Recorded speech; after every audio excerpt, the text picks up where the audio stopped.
Hey guys, it's Brandon here with Low T Nation, and today I've got a little bit of a curveball for you guys. Everybody knows that we got started primarily as a men's health clinic, and we're known as a testosterone replacement clinic.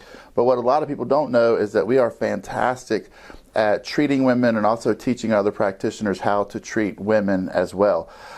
It's definitely a different ball of wax, that's for sure. As with most things, men are just much more simple creatures than women, and that's emotions, that's definitely hormones as well. It's lifestyle, it's pretty much everything. But on the women's side, there's a lot more hormones that we're looking for. There's a lot bigger, normal fluctuation. And when women start to slow down later on in life, it's a much more abrupt change for most women. And so I'm talking about menopause. Now, we treat a lot of women with a lot of other hormone issues, thyroid issues, like some autoimmune issues, some growth hormone things. But for the sake of this video, we're primarily talking about menopause and the treatment of menopause and perimenopause. So what is menopause? And guys, if your wife is struggling with this, please have them watch this video. This video, after having done this enough, this video I found out it's very profound for certain women struggling with certain things that have kind of given up on getting the results that they need. They just kind of give up hope, and there's no need in that, right? We know what to do, we know how to treat these ladies, and we know how to do it in a way that it will preserve their vitality, their energy levels, their libido, their sexual function, their muscle, all of these different things that make a profound impact as we get older as well. It absolutely preserves health in a lot of ways, and I'll get into that.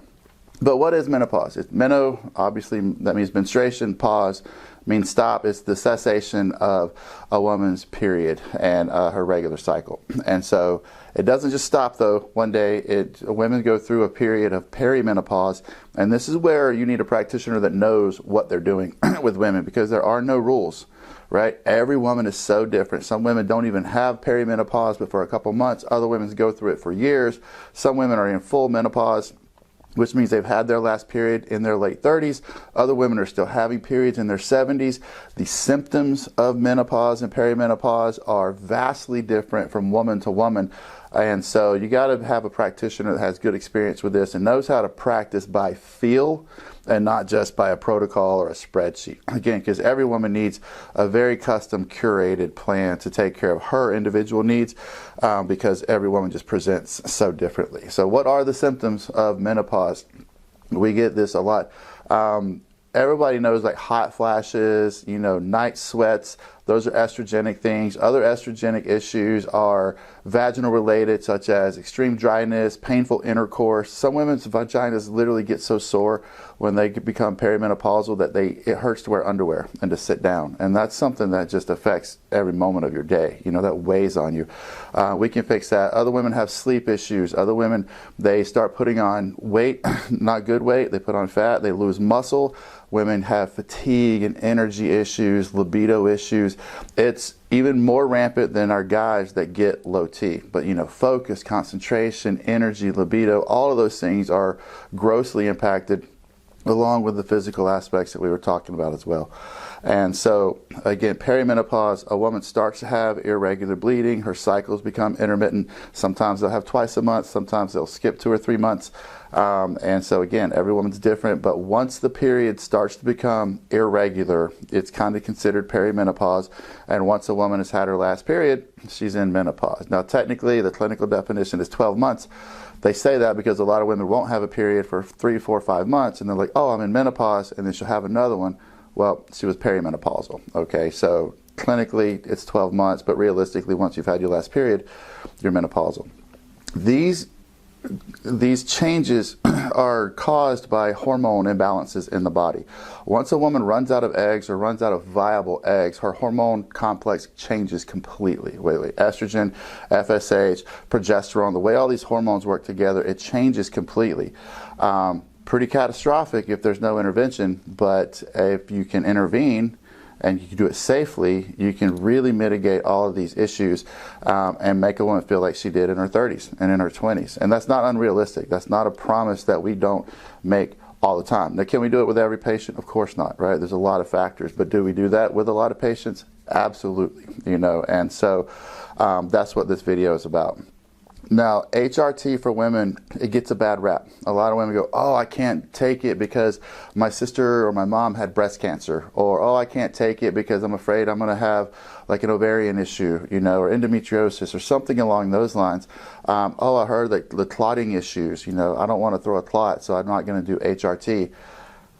There's a slight element of truth to some of this, but not when it's done correctly.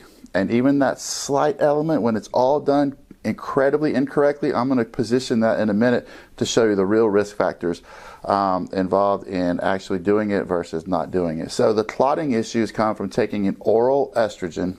There are clotting factors created in the liver, and when you take estrogen, it of course goes first pass into the liver and it multiplies those clotting factors. Therefore, it does slightly increase the risk of some sort of a clotting event, okay? Slightly. Now, the breast cancer concern, a lot of people think it's estrogen related. It's actually progestin or progestogen related, and those are synthetic progesterones that are used rampantly, okay, in the area of women's health. And so if you eliminate synthetic progesterone and you eliminate oral estrogen, you all but eliminate all of the risks associated with any kind of an HRT.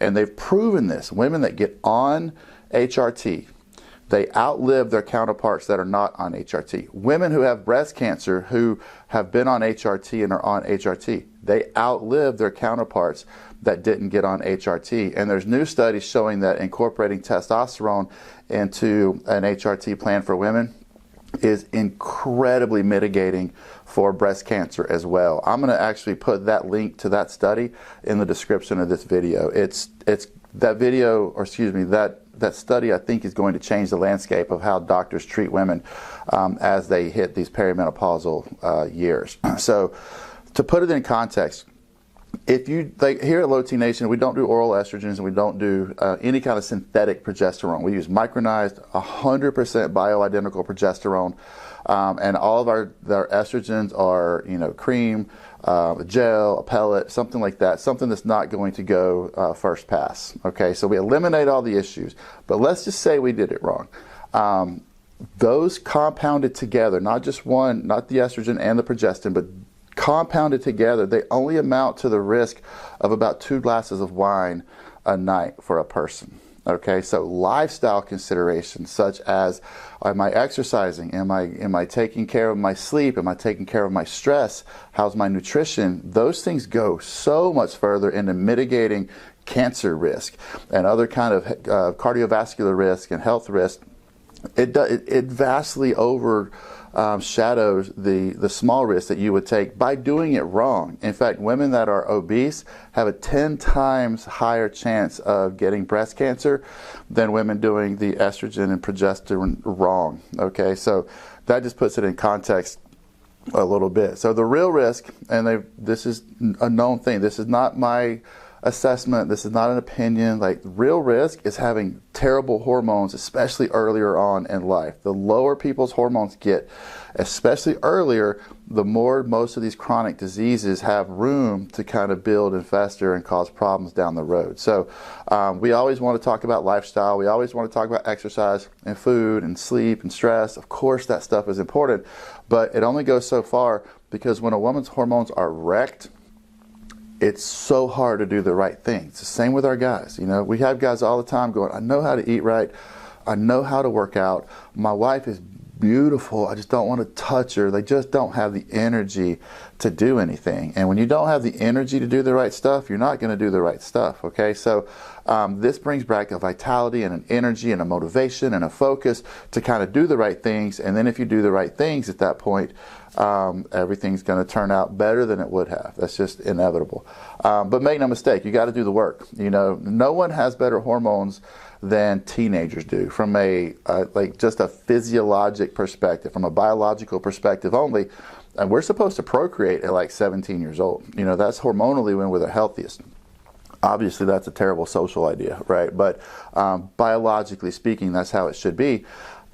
we have an obesity epidemic with our teenagers in this country because they're not doing the right thing. So just because a doctor can restore your hormones to an optimal level, it's not a panacea, or it's not a fix-all. Like, you still have to manage your food, you have to exercise, you have to do all the right things in order to get all the results that you want. Okay, so we can get you halfway there.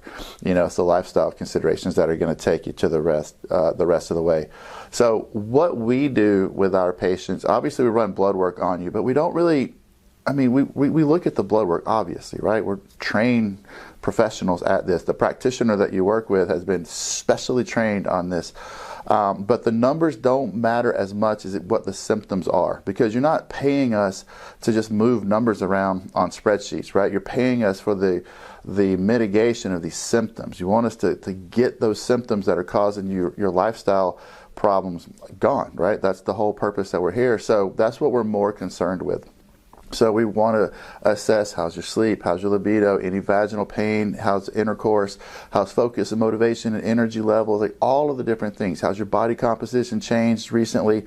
What are your primary struggles? And then based on all that information, they'll start you at what we think is an appropriate dose. But make no doubt, like, our initial dose is always best guess, right? Because 5 women that present at basically the same levels, with the same symptoms, they might need 5 different prescriptions. And we don't pretend to have a crystal ball to understand that. And I tell patients all the time, don't trust our prescription initially, right? Trust our process and trust our practitioners and trust the fact that we care.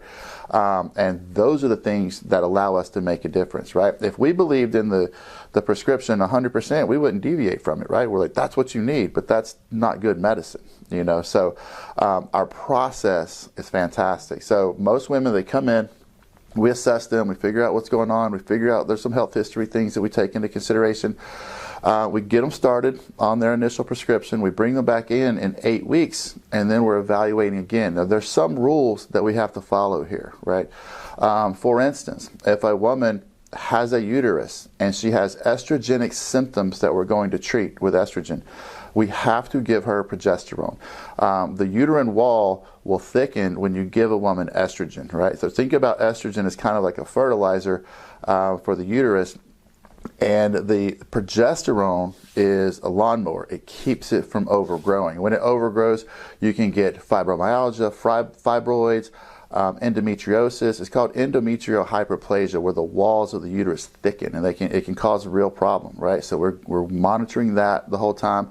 If a woman just has like focus issues and concentration issues and her estrogen levels are fine, we might just give her testosterone. We get amazing results with a testosterone monotherapy for a lot of women, okay? But depending on what the symptoms are, if they're having trouble with sleep, if they're having anxiety, those are progesterone related things.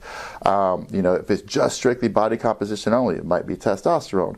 If it's night sweats, if it's hot flashes, if it's vaginal issues, estrogen has to be involved. And again, there's rules. But if we're going to do this, then we must do this, or whatever. We're very, very good at understanding those rules and the physiologic requirements behind why those rules are in place.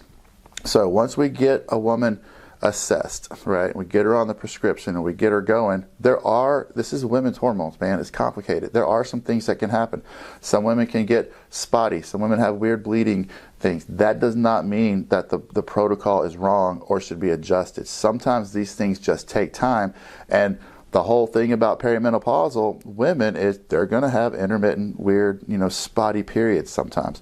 Another thing that we're going to do is if a woman is perimenopausal, which means sometimes she's still having her period, we're going to put her on what's called a cyclical progesterone protocol instead of a continuous one, which means we're going to give her basically 14 days on, 14 days off, and that's going to mimic the woman's natural cycle, but it's going to keep that endometrial issue, the endometrial hyperplasia issue from happening, okay?